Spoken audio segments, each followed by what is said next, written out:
Yup, slam maa ngi jaar ñëpp di leen béggee voilà c'est Last Under artiste rappeur nekk Tambacounda Sénégal woyu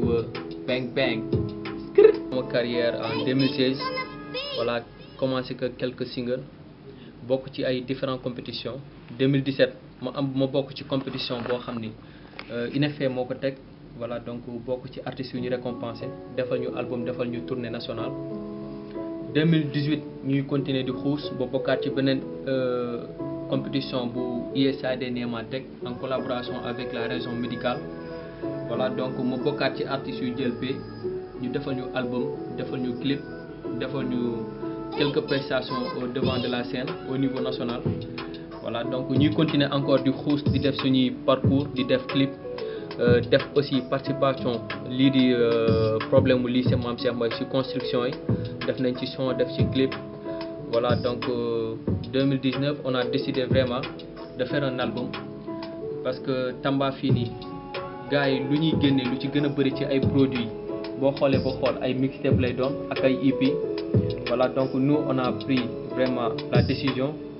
jéem a def quelque chose bi nga xamante ne day fort mais quelque chose bi nga xamante ne day bees ci kanamu waa Tamba parce que fii nii ñu ciy génnee album lu ci gën a bëri ay mag lañ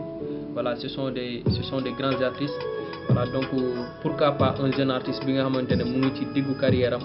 mu ngi vraiment def li mu mën mu génnee album c'est bien possible voilà album bi on a sorti un album en 2019 un album intitulé Vedette. Pourquoi Vedette état d'esprit la pour juste wane ni que voilà ñun ñoo fi nekk pour juste wane ni que ñun ñooy vedettu Tamba pour juste wane ni que hip hop Tamba ci suñu loxo la nekk ñun ñoo koy représenter partout dans le monde voilà donc c'est quelque chose bi nga xamante ne dëggu na ci ñun te ñu ngi ciy liggéey ñu ngi koy wane di ko def di ko prouver encore album bi am na 18 titres on a fait 18 titres dans l'album Vedette am na pour l'instant 2 clips clippé nañ son bu tudd Vedette single album bi clippé nañ beneen son bu tudd Orcrix c'est disponible sur YouTube voilà album bi ñu ngi koy defee centre culturel studio bu fi nekk Bundu Music Record fi lañ ko produire fi lañ defee lépp distribution bi ñun ñoo ko defal suñu bopp voilà def nañ loolu ci ay support ci ay carte mémoire seet ci ay nit yi nga xamante ne vraiment depuis boobu ba léegi ñuy liggéey ak ñoom lu ci mel ni ONG yi lu ci mel ni nit yi nga xamante ni yàgg nañu suivre vraiment pare nañ pour jàppale ñu financièrement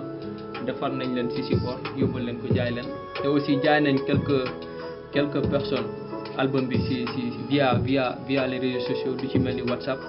ay envoi li ci mel ni par Gmail voilà depuis loolu ñuy continuer def promo bi ñu ngi koy def à partir des réseaux sociaux bi parce que amuñu moyen boo xamante ne mun nañ dem ci télé yu gën a mag ci presse yu gën a mag mais am nañ moyen def promo bi continuer ko ci réseaux sociaux yi li ci mel ni YouTube lu ci mel ni Instagram lu ci mel ni WhatsApp lu ci mel ni suñu page Facebook depuis lors aussi mu tombeek mbas mi am coronavirus bi depuis février mais teewul ñuy continuer di def communication bi à travers les réseaux sociaux et voilà jusqu'à présent ñu ngi koy def Vedette Last Under voilà te dinañ ko ne def promo te dina am yeneen vidéo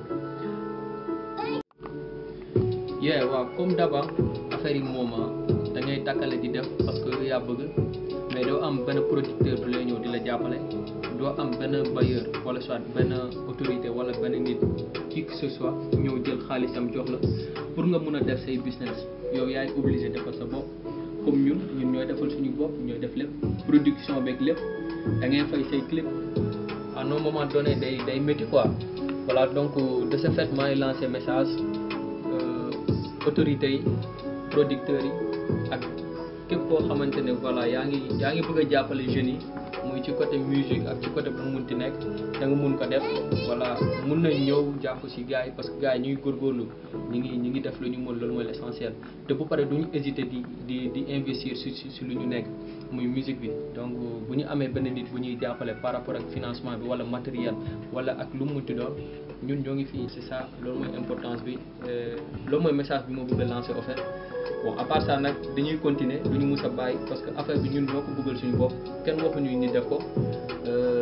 benn passion la bi nga xamante ne tax na ñu bàyyi lu bëri def ko tax na ñu sacrifier lu bëri ñi def ko par rapport ak suñu. par rapport ak samay moroomu artiste man li may lancer comme message mooy na gars yi oser rêver na gars yi def bu ñu xaar quoi parce que tey jii nii loo mënul def bi ngay ndaw lu bi ngay nekk mag ba koy def. voilà di wax di lancer message par rapport ak suñuy autorité nañ jàppale booy yi nañ dem gëstu parce que culture bi musique bi ci développement bi la bokk tey jii nii na gars yi ñu jàppale artistes yu fi nekk parce que da ngay gis ni que booy yu bëri fi gën a bëri dañuy jóge fii dem ba Dakar voilà pour jéem a produire wala soit jéem a am benn label boo xamante ne da leen di jéem a jàppale pour ñu mun leen produire mais surtout lu gën a am importance ñu mun leen promouvoir parce que fii nii studio bi voilà dañu lay produire mais après lu ci des yaa koy res sa promotion te dañoo am problème de communication donc bu ñu autorité yi ñooy jàppale voilà mun nañ am benn moyen de communication boo xamante ni dina yéeme mais aussi dinañ jàppale artistes yi ñu mun a produire seen i business di mun a def seen i vidéo di mun a def lu ne parce que tey jii nii quoi que l'on puisse dire xam ñun ñëpp xam nañ ni que Tamba dafa sori Dakar lépp loo mun di def pour dem foofu nga mun ko réaliser il va falloir que ngay dépenser muy sa passe muy sa lekk fi ngay nekk ak lépp voilà donc loolu laa bëggoon lancer comme message di bëggee ñëpp di remercier ñëpp big up. Tambaactu maa ngi leen di nuyu di leen remercier bon di nuyu seen internautes yëpp bon boo may laaj ci Last Under en fait du ma ci maanaam loo ma ci mënti laaj toujours damay wax ba fàtte parce que doon na koo xamante ni il est pétri de talent il fait partie parmi les meilleurs de sa génération avant tout comme ni ko ñëpp xamee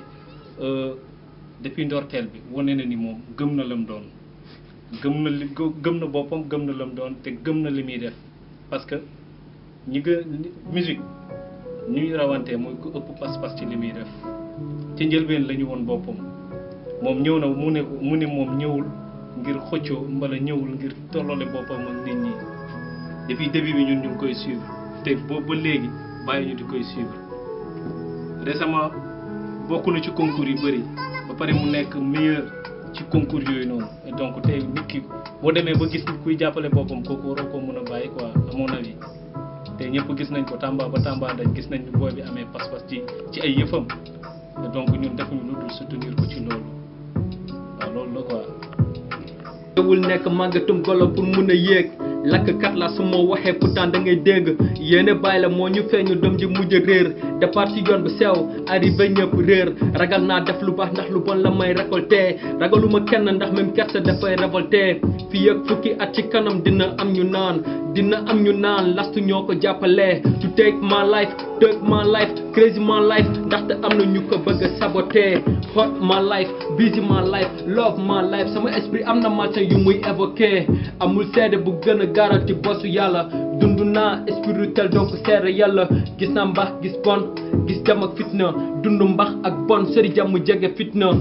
góor ci fit la ku ko weddi la ceel Last it la ku ko songu na ceel Sénégal nga gis ñu bëri ñu lay fexeel Sénégal nga gis ñu néew ñu lay seedeel namatuma def lu baax ndax lu bon la njësal namatuma gis ku xees ndax fi ñëpp a xeesal ñëpp a bëgg a yaatu wërsëg ni Mamadou Gassama su ma namee doon milliardaire investi Casamance ñàkk wërsëg weesuwul chaque jour nga xam yow li ngay lekk jamono soppeeku ku ci ne sa morom lay bëgg a lekk aljana ak teraanga ku la ne yomb na am dalay nax njëriñ la fekkee fu xel tukki parce que xel a tax góor du fàtte dem ni pese originel sama time moo jot ni cloche bi personnel physiquement pare naa bi fu personnel xalaat ma vanilla la may asale mbote du ma tekku mag du ma daan kaa ñu cooki ndog kaa ñu rap kaa ñu freestyle kaa ñu jógi jóg kaa ñu wok kaa ñu free fist te bay cooli boog talent musul feeñ ci ñoom pouvoiru sàmmale lakkat ci ndee ak bàyyi sant droit nebale ne leen jobam yëkk saa waxuñu ma bëgg a jënd il fallait que ma teel a dem il fallait que ma teel a get il fallait que ma teel a meññ il fallait que ma teel a bañ